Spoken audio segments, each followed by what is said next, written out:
Je trouve que c'est très important pour eux d'avoir cette possibilité d'oser se présenter, d'oser parler en public et d'oser revendiquer un travail qu'ils ont effectué. Et puis j'ai l'impression que humainement, ça a créé entre eux une cohésion. On sent bien la force du groupe derrière chaque présentation. Et je pense que pour leur avenir, c'est très important de pouvoir prendre conscience de ça et oser affronter toutes les difficultés à la fois dans leur cursus scolaire, puis universitaire, puis professionnel. Je pense que c'est une chance supplémentaire qu'on leur donne en leur permettant de faire cet exercice. Bonjour à vous tous.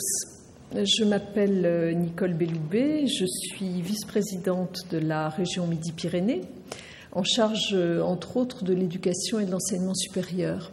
C'est donc avec très grand plaisir que je vous accueille ici, au nom du président de la région, du président Malvy, et que je vous accueille dans ce qui est l'hémicycle au sein duquel les conseillers régionaux délibèrent de manière très régulière. Vous voyez, le slogan qui est un petit peu le nôtre aujourd'hui, c'est « démocratiser l'excellence ». C'est-à-dire qu'on voudrait aussi être acteur de notre territoire, être un des acteurs, un des lieux où se fait le mélange entre différents publics. Et c'est au cœur de ce qu'on appelle aujourd'hui l'innovation sociale. Eh bien, si à notre modeste place, on peut contribuer à cet objectif et permettre aux rêves de chacun de se réaliser, eh bien, alors nous aurons tout simplement rempli ce qui est tout bêtement notre mission de service public. Je déclare donc ouvert le 3e concours d'actualité des lycéens dispo. Origine. Ce mot signifie le début. Le commencement.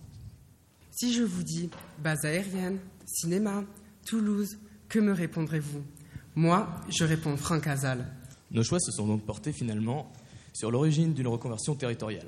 Ce sujet est-il uniquement impulsé par des enjeux économiques? Ou bien donner une identité importante à ce territoire? Nous avons présenté le sujet origine contrôlée, donc ça parlait de l'immigration. C'était un peu impressionnant, mais quand on a commencé à parler, le stress est passé et voilà, ça s'est bien déroulé. Oui, ça va. Comment une information se propage à partir d'un point d'origine. Nous avons voulu faire une expérience. Vous faites passer le paquet à vos deux voisins derrière. Donc les origines de ce buzz, c'est la nature du public. Vous êtes que des jeunes, ou presque. Donc... En tant que référent, on est chargé de coordonner les actions pédagogiques dans nos lycées. On sert d'interface avec l'IEP, avec notre administration, notre direction et les élèves. Et on anime les équipes pédagogiques. Et ce qui est fantastique avec Dispo, c'est que ça fonctionne et ça a des effets à plusieurs niveaux. À l'échelle des élèves, d'abord, il y a une nouvelle façon de travailler. Les élèves s'enrichissent mutuellement et arrivent à se projeter dans le futur comme ils ne le faisaient pas forcément auparavant. Au niveau des profs, c'est fabuleux parce que ça dynamise les équipes dans les lycées. Donc nous sommes Mathilde, Alison et moi, Imen. Nous avons décidé de travailler sur l'aspect religieux du sujet. Et pour cela, nous sommes tout d'abord renseignés sur les différentes religions monothéistes et sur les liens qu'elles entretiennent ou non avec le darwinisme. Et nous avons interviewé les différents représentants des religions monothéistes.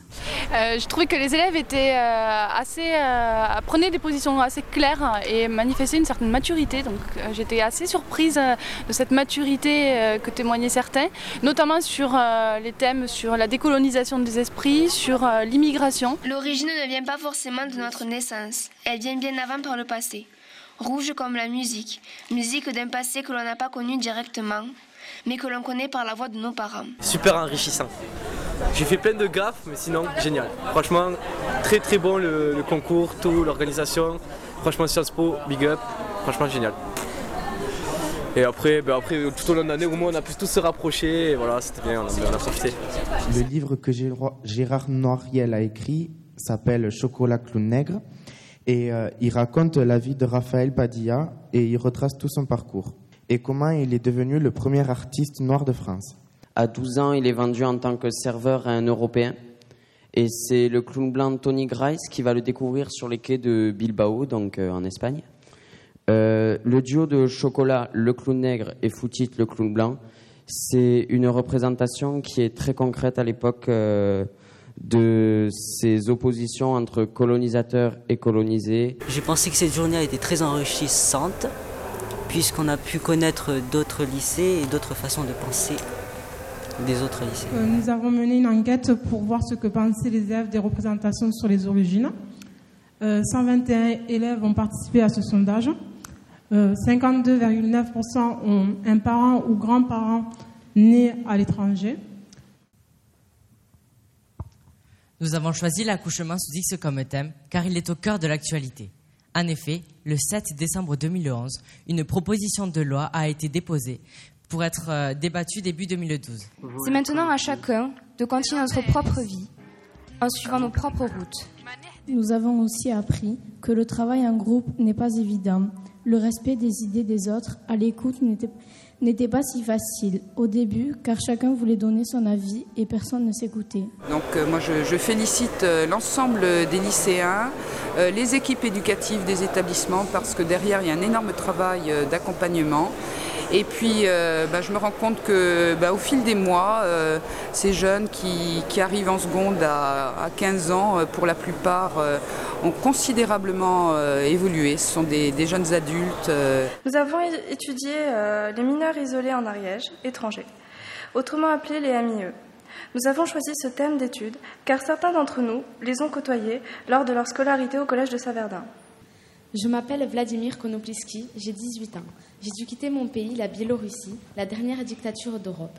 J'étais étudiant dans une école d'architecture, j'allais obtenir mon diplôme. J'étais prêt à faire carrière à Gomel.